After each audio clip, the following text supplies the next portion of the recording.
মুসলমান শব্দটা কত কঠিন যারা ফিলিস্তিনি বসবাস করে ওরাই জানে। মুসলমান শব্দটা কত কঠিন যারা ভারতে আছে তারাই জানে। মুসলমান শব্দটা কত ভয়াবহ যারা কাশ্মীরে আছে তারাই জানে। চোখের সামনে সন্তানের সামনে মা বোনকে ধর্ষিত হতে হচ্ছে, কাল্লা কেটে সন্তানের সামনে ঝুলিয়ে রাখা হচ্ছে। তার থেকে আল্লাহ আপনাকে আমাকে হেফাজত করেছেন নাই করেন নাই?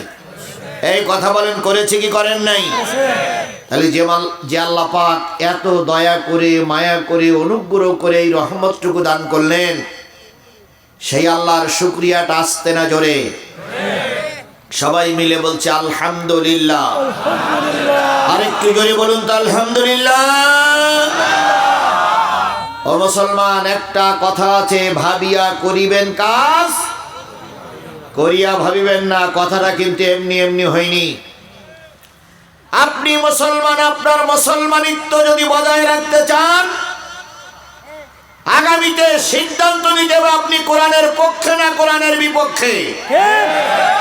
যদি আপনি কোরআনের বিপক্ষে সই দেন, সব জালেমেরা এক হয়ে আপনার টুপি দাড়ি মসজিদ মাদ্রাসার উপরে আঘাত আসবেই।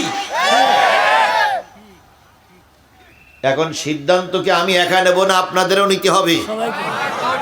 সবাইকে সিদ্ধান্ত নিতে হবে আমরা কোরআনের পক্ষে না বিপক্ষে। বলা খুব সহজ। এখানে মিছিল করলেন, তাকবীর দিলেন, গোলাম রব্বানী স্যারের সামনে হাত তুললেন, ঠিক অন্ধকার ঘরে গিয়ে মাত্র 1000 টাকার বিনিময়ে নিজের জীবন এবং ঈমান বিক্রি করে দিলেন। এরকম বিক্রি করে দেওয়া লোক মনে হয় সাজানপুরি নাই? কথা বলেন, আছে না নাই?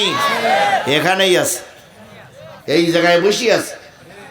মঞ্চে বসে বসে তারা বাক বাকুম করছে, বাক বাকুম করা হুজুররাও আছে। আজকে আমাদের দেশে সবচেয়ে বেশি সমস্যা হুজুররা। বাংলাদেশের সব মৌলবী, সব হুজুর, সব পীর, সব বক্তা, সব ওলামায়ে হযরত যদি এক সুরে কথা বলতো, বেকার চোখে তাকানোর কোন লোক আমাদের দেশে তৈরি হতে পারত না। কিন্তু একদল লোক সোজা চলে আর একদল লোক বেকা চলে। উনিও কোরআন পড়ে, আমিও কোরআন পড়ি, উনি যে কোন লাইন ধরিছে আল্লাহই ভালো জানে। চেহারা দেখলি, দাড়ি দেখলি, টুপি দেখলি, পাগড়ি দেখলি, চশমা দেখলি, ওয়াজ শুনলি মনে হয় জিবরাইলি ছোট ভাই। আর ওর সঙ্গে 15 দিন থাকার পরে মনে হবে এ ফেরাউনির আসল বংশধর এইটা। এই জন্য আমাদের সিদ্ধান্ত নিতে হবে আমরা কোরআনের পক্ষে না বিপক্ষে। এই কয়জন লোক কোরআনের পক্ষে হইলেই কি কোরআন প্রতিষ্ঠা হয়ে যাবে? আরো মানুষকে আমাদের দিকে আহ্বান করা দরকার আছে না নাই? সেই আহ্বান করার নিমিত্তে আমি আপনাদের সামনে কোরআন থেকে আলোচনা করার পরিবেশ তৈরি পেয়ে কোরআন থেকে আলোচনা করতে চাচ্ছি। যে মালিক আজকের এই পরিবেশ তৈরি করে দিলেন, সে মালিকের দরবারে শুকরগুজার হচ্ছি। সবাই মিলে বলছে, আবারও বলছে আলহামদুলিল্লাহ। আরেকটু জোরে বলুন তো আলহামদুলিল্লাহ। সর্বকালের সর্বশ্রেষ্ঠ মহামানব যিনি এসেছিলেন এই পৃথিবীতে মানুষের কল্যাণের জন্য, সেই নবীর নামে দুরূদ আর সালাম সাল্লাল্লাহু আলাইহি ওয়াসাল্লাম। বলুন তো, পৃথিবীতে যতগুলো মাদ্রাসা আছে, মাদ্রাসাগুলো কার ঘর? সবাই মিলে বলেন, মাদ্রাসাগুলো কার ঘর? আল্লাহর নবীর ঘর। আচ্ছা বলুন, মাদ্রাসার সম্মান বেশি না মসজিদের সম্মান বেশি?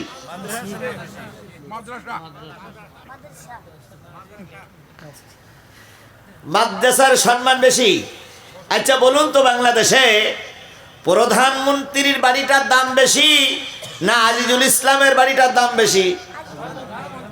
প্রধানমন্ত্রীর বাড়ির দাম বেশি, এটাই তো স্বাভাবিক নাকি? তাহলে মসজিদগুলো কার ঘর? তাহলে আল্লাহর ঘর হলো মসজিদ, আর নবীর ঘর হলো মাদ্রাসা। আবারও বলি, বুঝে শুনে বলেন তো, মাদ্রাসার প্রয়োজন বেশি না মসজিদের প্রয়োজন বেশি? এই তো দ্বন্দ্ব শুরু হয়ে গেল ভাই। হুজুর এসেই দ্বন্দ্ব বাধাই দিল নাকি, এ মহাজালা। আচ্ছা বলুন, ঠিক আছে, আপনাদের কথাই মেনে নিলাম। যেই ব্যক্তি প্রেসিডেন্টের বাড়ি বসবাস করে, ওই প্রেসিডেন্টের ওখানে থাকার জন্য সাপোর্ট দিয়ে প্রেসিডেন্ট বানাইছে কারা? জনগণ। কারা বানাইছে? তাহলে জনগণ যদি প্রেসিডেন্টের ভোট না দেয়, তাহলে প্রেসিডেন্ট কি ওই বাড়ি যেতে পারবে? তাহলে আগে দরকার জনগণ, তারপর দরকার প্রেসিডেন্ট। প্রেসিডেন্ট না হলে ও ঘরে কেউ না কেউ যাবে, কিন্তু জনগণ সাপোর্ট না দিলে প্রেসিডেন্ট হতে পারবেই না। বলেন তো, প্রাইমারি স্কুলের দাম বেশি না বিশ্ববিদ্যালয়ের দাম বেশি? কি করে হয়? এই তো বুঝতেছেন, এই তো বুঝতেছেন। প্রাইমারি স্কুল বন্ধ করে দেন, বিশ্ববিদ্যালয় কি হয়ে যাবে? ও বিশ্ববিদ্যালয় আর চলবে না। প্রাইমারি স্কুল চালু থাকলে বিশ্ববিদ্যালয়ের জনগণ তৈরি করে নেবে, আর যখন এই প্রাইমারি স্কুল বন্ধ হয়ে যাবে, বিশ্ববিদ্যালয়ে তালা হলো লাগবে না, এমনি এমনি বন্ধ হয়ে যাবে। প্রাইমারি স্কুলে চাকরি করিয়ে প্রাইমারি স্কুলতে পাশ করে ডিসি হওয়া যাবে? এসপি হওয়া যাবে? এসপি ডিসি হতে গেলে বিশ্ববিদ্যালয়ে যাওয়া লাগবে, কিন্তু প্রাইমারি স্কুল ছাড়া বিশ্ববিদ্যালয়ে যাওয়া যাবে না। মসজিদ নিঃসন্দেহে আল্লাহর ঘর, সম্মান মসজিদের বেশি, কিন্তু একটা জিনিস মনে রেখো, মাদ্রাসা যদি বন্ধ হয়ে যায়, মসজিদ এমনি এমনি বন্ধ হয়ে যাবে। কারণ মাদ্রাসায় তো মুসল্লি তৈরি হয়, আর সেই মুসল্লি যে নামাজ পড়ে কোথায়? মসজিদে।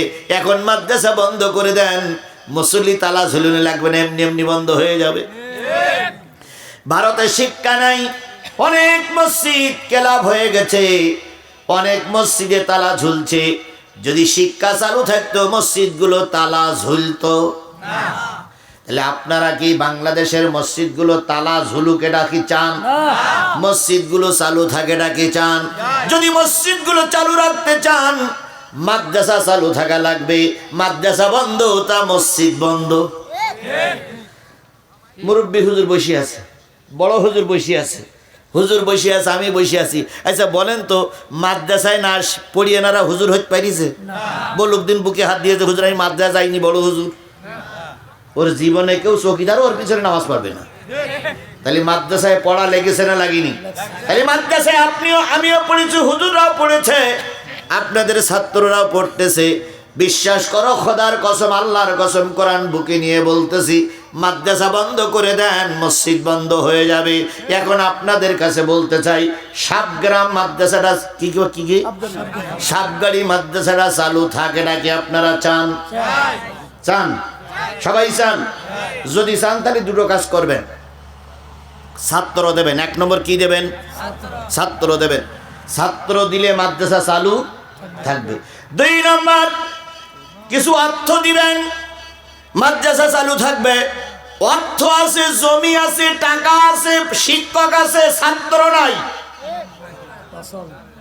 প্রতিষ্ঠান কি অচল না? আবার অনেক ছাত্র আছে, বিল্ডিং নাই, শিক্ষকও নাই, ছাত্ররা এসে ঘুরে যাবে। এই জন্য দুটো জিনিস থাকলে প্রতিষ্ঠান টিকে থাকবে। এক হলো অর্থ, আর এক হলো ছাত্র। ছাত্র আছে, অর্থ আছে, দেখবেন হুজুর খুঁজে নেবে। এ হুজুর না চলে গেলে এ হুজুর চলে গেলে আর এক হুজুর পাওয়া যাবে, যদি কি থাকে? ছাত্র থাকে আর অর্থ থাকে। ছাত্র নাই, অর্থ নাই, বড় হুজুর আছে, প্রতিষ্ঠান চলবে। তাহলে আগে দরকার ছাত্র, দুই নম্বর দরকার কি? আর দুটো কাজ করবেন, প্রতিষ্ঠান বন্ধ হয়ে যাবে। এক নম্বর হলো প্রতিষ্ঠানের শুধু ভুল ধরবেন, শুধু ভুল ধরতেই থাকবেন। মাদ্রাসা বন্ধ করার পক্ষে কোনো সাইনবোর্ড মারা লাগবে না, শুধু প্রতিষ্ঠানের ভুল ধরবেন। কি ভুল ধরবেন? কিভাবে ধরবেন আমি সেটা বলে দেই। ছেলেরা বিকেলবেলা একটু ঘুরতে টুরতে বাহির হয় না, বাচ্চারা একটু আসরের পর ঘুরতে বাহির হয় না, আপনি এসে বার ঠাস করে একটা চট দেবেন, দিয়ে বলবেন এই তোরা রাস্তায় কেন, হুজুর মানুষ রাস্তায় কেন? ওই ছেলে বাড়ি যেয়ে বলবে, মা ওই মাদ্রাসায় গেলে গ্রামের লোক মারে। তখন মা কি বলবে, যে আরো তো মাদ্রাসা আছে, মাদ্রাসাতে বেরিয়ে ওই মাদ্রাসা যা।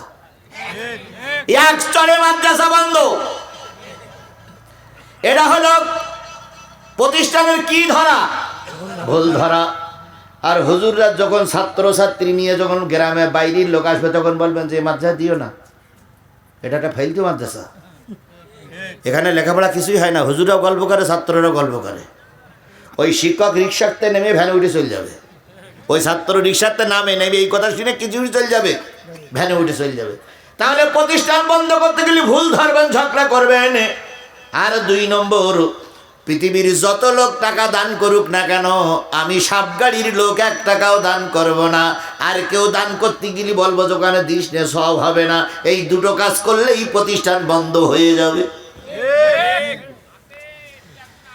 2-1 জন না, যারা বলে ওরাও থাকে।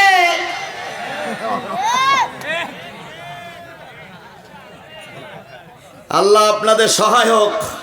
তাহলে এখন আপনারা কি কোরআনের মাদ্রাসা বন্ধ করার পক্ষে না চালু করার পক্ষে? কারা কারা কোরআনের মাদ্রাসা চালু করার পক্ষে একটু হাত তুলে দেখান তো, কারা কারা চালু করার পক্ষে? এইবার দেখেন কারা চালু রাখার বিপক্ষে, তারাই হাত তুলিনি। দেখেন দেখেন দেখেন, এবার যে কোরআন লোক হাত তুলিনি, এই কোরআন লোকই মাদ্রাসার শত্রু। আচ্ছা, বহুত আচ্ছা। তাহলে হাত তুলিনি এরম লোক তো একটাও নেই নাকি? সবাই মাদ্রাসা চালু রাখার পক্ষে, আমিও চালু রাখার পক্ষে। এবার আমি আপনাদের কাছে অনুরোধ করি, প্রতিষ্ঠানে কতজন ছাত্রর কথা শুনলাম? 20 জন বোধহয় আবাসিক, অনাবাসিক আর সব মিলে মনে হয় 35-40 জন ছাত্র। 40 জন ছাত্র এই মাদ্রাসায় দৈনিক লেখাপড়া করে। এই প্রতিষ্ঠানটা চালু রাখার পক্ষে কারা কারা আছেন এখন একটু পরীক্ষা হবে। তার আগে আমি আপনাদের কাছে একটা বয়ান শোনাই। সেটা হলো, আপনারা নিশ্চয়ই এখানে কোরআন হাদিস শুনতে এসেছেন না? সামনে একটা আমাদের পরীক্ষা আসতেছে না? আজকের কোরআন দিয়ে আলোচনা হবে যে কাদের পরে আল্লাহর লানত, কাদের পরে আল্লাহর গজব, তাদেরকে আগামী নির্বাচনে ভোট দেওয়া যাবে না। কথা ক্লিয়ার? এখন জামাত ইসলামের পরে যদি এই কোরআন শরীফ দিয়ে আমি বুঝাবো 7 শ্রেণীর উপরে আল্লাহর লানত। কয় শ্রেণী? এই 7 শ্রেণীর 7টা দোষ যাদের ভিতরে আছে তাদের পরে আল্লাহর লানত। এই 7টা দোষ যদি জামাত ইসলামের ভিতরে থাকে, জামাত ইসলামকে ভোট দেওয়া হারাম। কথা ক্লিয়ার? আমি কিন্তু জামাত ইসলামের দালালি করার জন্য এখানে আসিনি। বিএনপির ভাইরা পায়ে ধরে বলতেছি, ভাইরে তুমি আর আমি এক মামলার আসামি। 70 জন আসামির ভিতরে তুমি 40 জন, আমি 30 জন। তাহলে তুমি আর আমি ভাই ভাই কেন দূরে আছো? কোরআনের মাহফিলে এসে বসো, হয়তো আল্লাহর এই মাহফিল আজকে তোমার আমার জন্য হেদায়েতের ওসিলা হয়ে যেতে পারে। এটা খালেদা জিয়ার এলাকা, তারেক জিয়ার এলাকা, বিএনপির এলাকা। এখানে যাতে বিএনপিরা ক্ষমতায় যায় সেই চেষ্টা আমি করব। আমি বিএনপির বিরোধিতা করব না। তবে আমাকে যে কথাটাই বলতে হবে সে কথাটা কি দিয়ে বলতে হবে? জোরে বলেন, কি দিয়ে বলতে হবে? কারণ আমার পাশে পাশে সব জাজ্জেল আলেমেরা বসে আছে। যদি ভুল বলি তাহলে এখানে নামা আমার পক্ষে সম্ভব হবে? এই জন্য আমি জামাত ইসলামকে হাইলাইট করে ক্ষমতায় দেওয়ার জন্য আসিনি। আবার বিএনপিকে প্রধানমন্ত্রিত্ব দেওয়ার জন্য পাওয়ার নিয়ে আমি এখানে আসিনি। আমি এসেছি কি কিসের কথা বলার জন্য? তাহলে কয় শ্রেণীর মানুষের পর আল্লাহর লানত? এই 7টা দোষ যাদের ভিতরে থাকবে তাদের আগামী 12ই ফেব্রুয়ারিতে ভোট দেওয়া যাবে না। এখন এই 7টা দোষ যদি আমি মুখে মুখে বলি কেউ বিশ্বাস করবে? কি দিয়ে বলতে হবে? কথা দিচ্ছি, আল্লাহর কসম আমি কোরআন দিয়েই বলবো। এখন 7টা দোষের কথা বলবো, জামাত ইসলামের পক্ষে পড়ুক আর বিএনপির পক্ষে পড়ুক, যার পক্ষে পড়ুক, দেখার কোনো সুযোগ নাই। কথা হবে কি দিয়ে? এখন এই 7টা কথা শেষ না হওয়া পর্যন্ত আমরা ময়দান ছেড়ে যাব না। এই মর্মে আপনারা সবাই এক আছেন কিনা? আমি আবারও বলছি, বিএনপির ভাইরা কেন আমাদের ভুল বোঝেন আপনারা? আমি তো সারা জীবন আপনাদের পক্ষে থেকে লড়াই করতেছি। উল্টো বোঝেন কেন ভাই? জিহাদির নাম শুনে লুঙ্গি খুলে দড়িবারে। আচ্ছা কি বলে এটা তো দেখার দরকার নাকি? তা আমি আপনাদের পায়ে ধরে বলতেছি, আজকে কি আমি বলতেছি এটা একটু শোনেন তো। আর আপনি ওই যে অ্যান্ড্রয়েড সেট আছে ওই সেটটা নিয়ে বসেন। আজ যদি মনে করেন যে না হুজুর সেট নিয়ে বসবো না, বড় কোরআন শরীফ নিয়ে বসবো, আসেন কোরআন শরীফ নিয়ে মঞ্চে বোঝাপড়া হোক কোরআন দিয়ে আলোচনা করার পরে যদি বোঝেন আপনি যে দলে আছেন ওই দলের পরে আল্লাহর লানত, আপনি যে দলে আছেন ওই দলের পরে আল্লাহর গজব, আপনি যে দলে আছেন ওই দলের ভোট দিয়ে ক্ষমতায় নিয়ে গেলে ওরাও জাহান্নামী, আপনিও জাহান্নামী, তাহলে পায়ে ধরে অনুরোধ করছি ফিরে আসো কিসের দিকে? ফিরে আসো কিসের দিকে? কোরআনের দিকে। আমি কোরআন ছাড়া কথা বলবো না ইনশাল্লাহ। খুব বেশি লম্বা সময় আজকে কথা বলবো না। আমি মূল কথাগুলো বলে, যেহেতু সামনে একটা পরীক্ষা, এই পরীক্ষায় প্রস্তুতি নিতে হবে, কি হবে সেই কথাগুলো বলে আমি বিদায় নিব। কোনো অবস্থায় 12টার উপরে যাবার নিয়ত নেই আমার। এই জন্য আমি আপনাদের কাছে দাবি করছি, মাঝখানে ব্রেক না কষে আমি আপনাদের কাছে দাবি করছি 20টা টাকা দিয়ে এই মাদ্রাসায় একটু সহযোগিতা করা যাবে ভাই? যাবে? এখন আগের হুজুর কালেকশন করতে যে ব্রেক করে লোক সুযোগ পাইনি। 1, 2, 3 মঞ্চে যারা আছেন, এই যে 1, 2 হাজার, 2,500, 3,000 লোক আছে, মহিলারাও কিছু আছে। আচ্ছা মহিলাদের তো আমরা দেখতে পাচ্ছি না। এর ভিতর থেকে 5 জন লোক হাত তুলবেন যে হুজুর আমার পকেটে 1 টাকাও নাই। মাত্র 5 জন লোক। সবার কাছে টাকা আছে রে ভাই, সবার কাছে টাকা আছে। টাকা ছাড়া কেউ চলতে পারে না, আমিও পারি না। তাহলে টাকা সবার কাছে আছে না নাই? আছে। এই মুরব্বি কালো কালো কোট,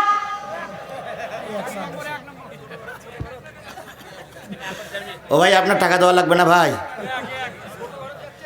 জি, তাহলে আমি আপনার কাছে চাইছি কমপক্ষে কয় টাকা? কেন 20 টাকা চাইলাম? বাবার নামে 10, মার নামে 10। যদি মনে করেন হুজুর আমি বাপ মার অত ভালোবাসি না, বাপ মা মরে মরুক, থাকে থাক, যাই যাক, আমি চাইলে 10 টাকা দিতে পারি, আচ্ছা বাপ মার জন্য 10 টাকা দেন। যদি মনে করেন হুজুর আমি বাপ মারে অধিক ভালোবাসি, আজকের এই কোরআনিয়া মাদ্রাসার জন্য বাবার নামে 50, মার নামে 50, 100 টাকা দেব, বুঝবো আপনার ভালোবাসাটা আমাদের চাইতে বেশি। যদি কেউ মনে করে হুজুর আমি 5,000 টাকা দেবো, বাবার নামে 2,500, মার নামে 2,500, বুঝবো বাপ মার ভালোবাসাটা আপনার জন্য অনেক বেশি। এই জন্য বাপ মার নামে, বাপ মার নাজাতের জন্য জীবিত হোক আর মৃত্যু হোক, বাপ মার নাজাতের জন্য 10 টাকার থেকে শুরু করি 100, 200, 500, 1,000, 2,000, 5,000, 10,000, 20,000, 50,000, মাত্র 3-4 মিনিট সময় দেব। এর ভিতরে কি একটু কোরআনের মাদ্রাসার জন্য দান করা যাবে? যাবে? তাহলে আপনারা ওয়াদা করেছেন পকেটে টাকা শূন্য কেউ, তাহলে সবার কাছে টাকা আছে না? হাত দেন পকেটে, আমিও হাত দিচ্ছি, সবাই হাত দেন, সবাই হাত দেন, সবাই হাত দেন।